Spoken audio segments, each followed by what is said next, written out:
Nous nous retrouvons ce 10 janvier 2025 autour du psaume 147 que nous allons méditer et prier. Ce psaume nous parle de la louange. Loué soit Dieu dans la nature et dans l'histoire. Après tout le désarroi qu'a causé son exil, la joie du peuple qui célèbre Dieu fut immense. Il vit Jérusalem relevée par le Seigneur, car les constructions peuvent encore être érigées. Cette louange de reconnaissance au Dieu miséricordieux célèbre aussi sa puissance, sa grandeur et son intelligence.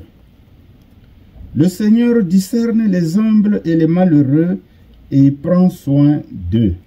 Il abaisse les méchants. Le peuple est dans la joie et peut vivre en paix, et la terre d'Israël peut à nouveau nourrir son bétail.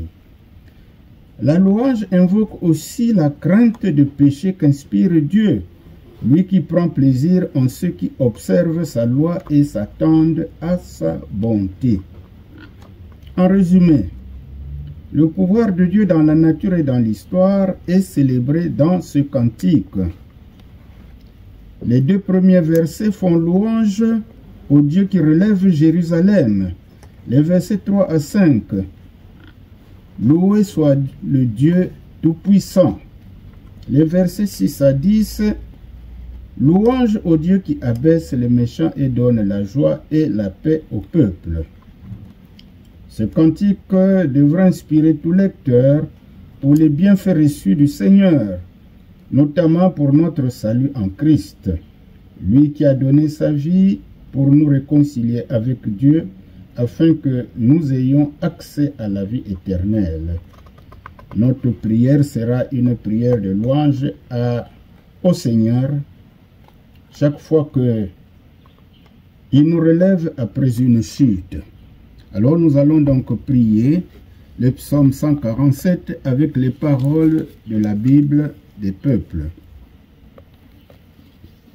Alléluia! Louez le Seigneur car il est bon.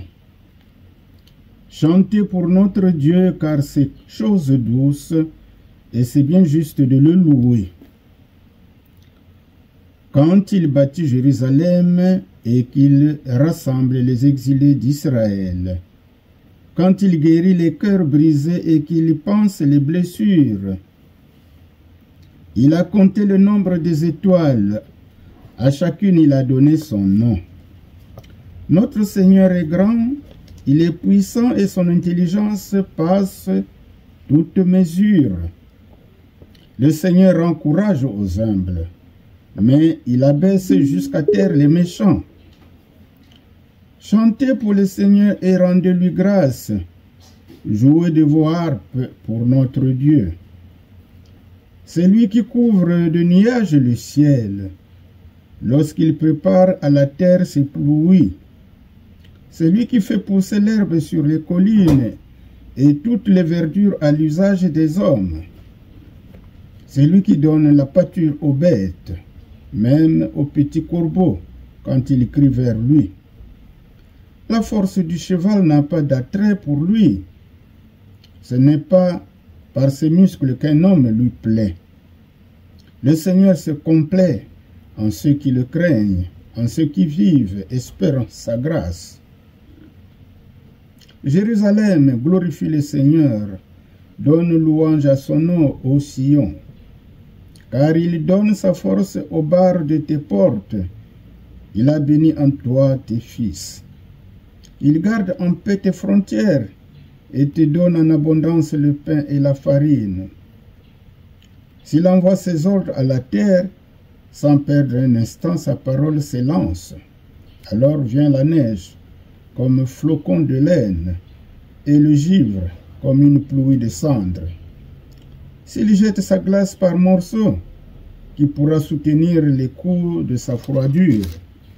Mais il envoie sa parole, il les fait fondre, il fait passer son souffle et les eaux coulent. C'est lui qui fait connaître à Jacob sa parole, à Israël ses lois et décisions. Cela, il ne l'a fait pour aucun autre peuple. Eux n'ont pas su de lui ses décisions. Louez le Seigneur. Eh bien, mes bien-aimés dans le Seigneur, une exhortation. Une fois que nous avons prié la parole avec les mots à la lettre de la traduction la Bible des peuples, chacun de nous peut actualiser ces paroles en les appliquant à notre propre situation, notre propre circonstance et selon les temps.